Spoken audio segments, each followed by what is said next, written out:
Lust एक powerful primal force है जो हम में से हर एक के अंदर रहती है। यह किसी दूसरे इंसान के लिए एक गहरी फिजिकल डिजायर है। इसे एक तेज भूख की तरह समझो। जब आपको बहुत भूख लगती है तो आपका शरीर खाने के लिए तरसता है। आप सिर्फ खाने के बारे में सोचते हैं। लस्ट भी ऐसा ही है, फिजिकल क्लोजनेस और इंटीमेसी की भूख है। इसमें शर्मिंदा होने वाली कोई बात नहीं है। यह इंसान होने का एक नेचुरल पार्ट है। हमारे शरीर इसी तरह से बने हैं। यह फीलिंग इंसान के जन्म से ही रही है, जिससे हमारी स्पीशीज का कंटिन्यूएशन सुनिश्चित हुआ है। यह एक फंडामेंटल इंस्टिंक्ट है। यह पावरफुल अर्ज हमारी बायोलॉजी से ड्रिवन है। हमारे दिमाग केमिकल्स छोड़ते हैं। ये अट्रैक्शन की इंटेंस फीलिंग्स पैदा करते हैं। यह एक ऑटोमेटिक रिस्पॉन्स है। अक्सर हमारे कॉन्शियस कंट्रोल के बिना आप किसी को देख सकते हैं और उनके प्रति इंस्टेंटली एक स्ट्रॉन्ग पुल महसूस कर सकते हैं। यह बस आपके शरीर की नेचुरल केमिस्ट्री का काम है। इसे समझने से हमें लस्ट को मॉरल फेलिंग के रूप में नहीं देखना चाहिए, बल्कि एक बायोलॉजिकल रियलिटी के रूप में देखना चाहिए, जिसे हम विजडम और केयर के साथ नेविगेट करना सीख सकते हैं। ये एक आग है जो गर्मी दे सकती है, लेकिन इसे सावधानी से मैनेज करना चाहिए। एक लैंडस्केप से बहती हुई एक शक्तिशाली नदी की कल्पना करें।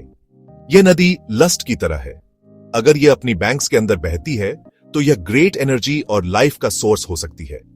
मिल्स को पावर दे सकती है, क्रॉप्स को पानी दे सकती है, लैंड में प्रॉस्पेरिटी ला सकती है।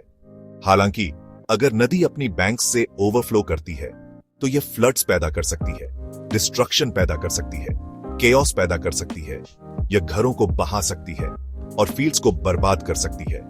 नदी खुद न तो अच्छी है और न ही खराब। इसका इफेक्ट इस बात पर निर्भर करता है कि इसे प्रॉपरली कंटेन और डायरेक्ट किया जाता है या नहीं।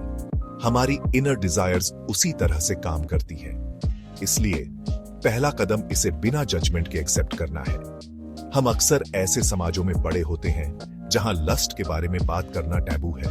इसके बारे में कोनों में फुसफुसाया जाता है या खुले तौर पर निंदा की जाती है। इससे डर और कंफ्यूजन पैदा होता है। लेकिन नॉलेज वह प्रकाश है जो इग्नोरेंस के अंधेरे को दूर करता है। यह जानकर कि लस्ट क्या है, एक बायोलॉजिकल ड्राइव, हम अपने जीवन में इसकी भूमिका को समझना शुरू कर सकते हैं। यह कोई दुश्मन नहीं है जिसे हराना है, बल्कि एक पावरफुल फोर्स है जिसे एक स्टडी हैंड से समझना और गाइड करना है। ठीक वैसे ही जैसे एक स्किल्ड सेलर एक पावरफुल करंट से जहाज चलाता है।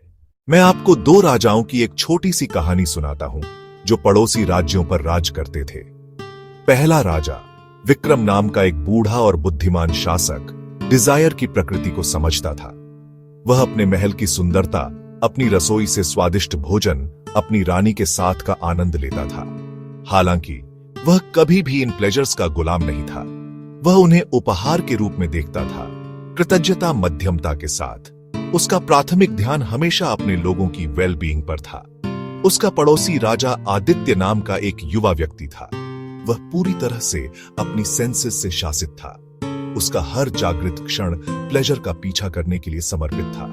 उसने भव्य पार्टियों, विदेशी व्यंजन और अनगिनत क्षणिक प्रेम संबंधों पर भाग्य खर्च किया। जबकि वह सेंसुअल ग्रेटिफिकेशन की अपनी दुनिया में खोया हुआ था, उसका राज्य बिखरना शुरू हो गया। एक दिन उस क्षेत्र में एक अकाल पड़ा। राजा विक्रम के राज्य में बड़े अनाज भंडार थे। हर परिवार के पास पर्याप्त भोजन सुनिश्चित किया गया। शाही अनाज भंडार लगभग खाली थे क्योंकि पैसा विलासिता पर खर्च किया गया था। और जल्द ही वे अपने स्वार्थी राजा के खिलाफ विद्रोह में उठ खड़े हुए। आदित्य ने सब कुछ खो दिया, अपना सिंहासन, अपनी दौलत और अपना राज्य। तो हम विजडम के रास्ते पर कैसे चलें, अपने अंदर की इस पावरफुल फोर्स को मैनेज करना सीखें? इसका जवाब सप्रेशन में नहीं है, बल्कि सब्लिमेशन और रिडायरेक्शन में है। अपनी डिजायर्स को जबरदस्ती कुचलना बीच बॉल को पानी में दबाने जैसा है। जिस पल आप फोकस खो देते हैं, वह और भी अधिक बल के साथ सतह पर आ जाएगा। बिना जजमेंट के डिजायर को स्वीकार करना पहला कदम है। बस इसे ऑब्जर्व करें। मुझे अभी अट्रैक्शन की एक स्ट्रॉन्ग फीलिंग हो रही है। आप फीलिंग और अपनी रिएक्शन के बीच एक स्पेस बनाते हैं। अगला कदम इस पावरफुल एनर्जी के लिए हेल्थी और कंस्ट्रक्टिव आउटलेट्स ढूंढना है। पेंटिंग, गार्डनिंग, म्यूजिकल इंस्ट्रूमेंट सीखना, फिजिकल एक्सरसाइज करें, दौड़ें, तैरें।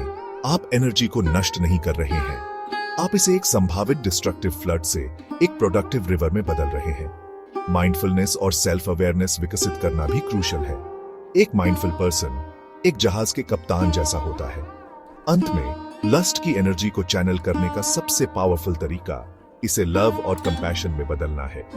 यह सोचने के बजाय कि आप उनसे क्या प्राप्त कर सकते हैं, सोचें कि आप क्या दे सकते हैं, उन्हें शुभकामनाएं दें। पर्सनल डिजायर की इंटेंस एनर्जी को सेल्फलेस सर्विस और काइंडनेस की एक व्यापक धारा में रीडायरेक्ट करके आप इसे एलिवेट करते हैं।